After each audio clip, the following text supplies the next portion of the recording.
Module 2, a conceptual model of workforce education and development systems.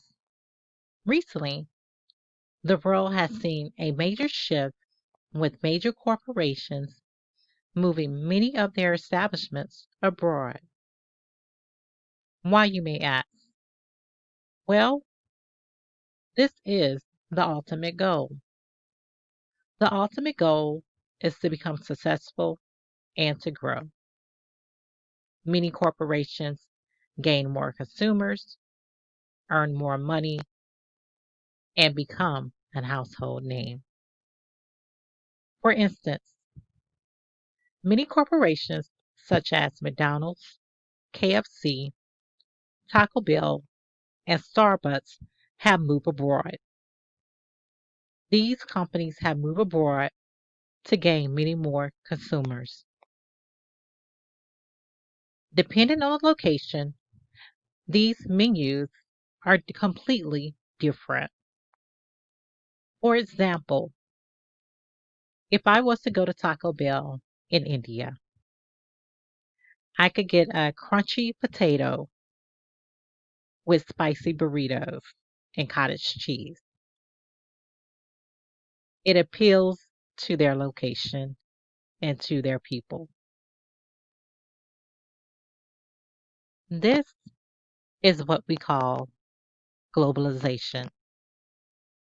In basic terms, globalization is the increase of trade around the world, especially by large companies producing and trading goods in many different other countries.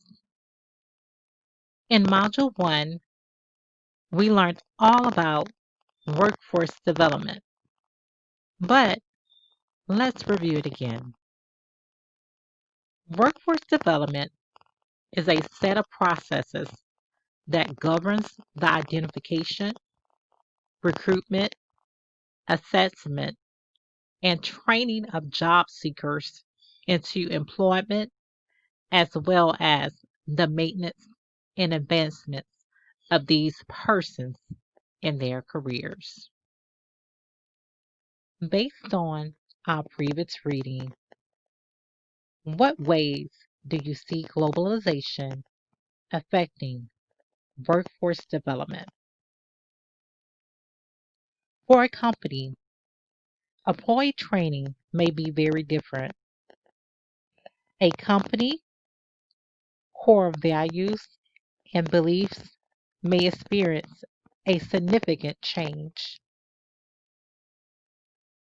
The earnings. Although many companies may reap the benefits of saving money, but many of the employees in other countries may work for low wages. And for here in the United States, by outsourcing, the U.S. workforce declined by producing jobs elsewhere. The graph shown is a conceptual model, figure 1, based on J. Brzezinski, the author, Conceptual Framework for Career and Technical Education. On the graph, he shows the new economy, school reform, the public expectations, student learning and motivation and achievement, and all the influence. At the base of the triangle is the philosophy.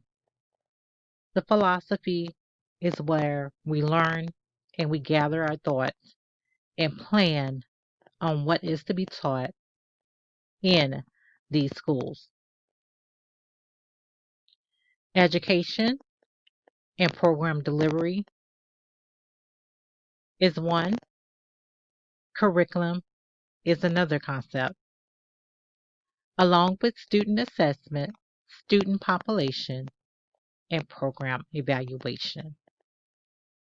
This is the conceptual model framework in a career or technical education. And this particular graph is my Module 1 graph. Very similar to Jay Wojcicki's graph. I started with business, the recruitment and selection process, training, continuous learning and development, and communication with collaboration. Develops my workforce development cycle. The last question is, what do you see as some of the key areas in which the labor market needs to be prepared for future skills demands?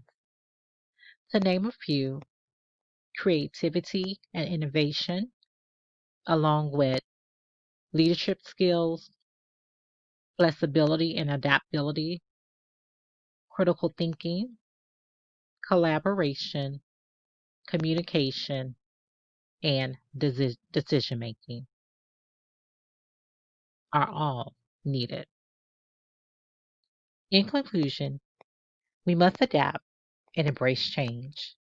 It is essential that we learn the skills necessary to stay competitive within the global market.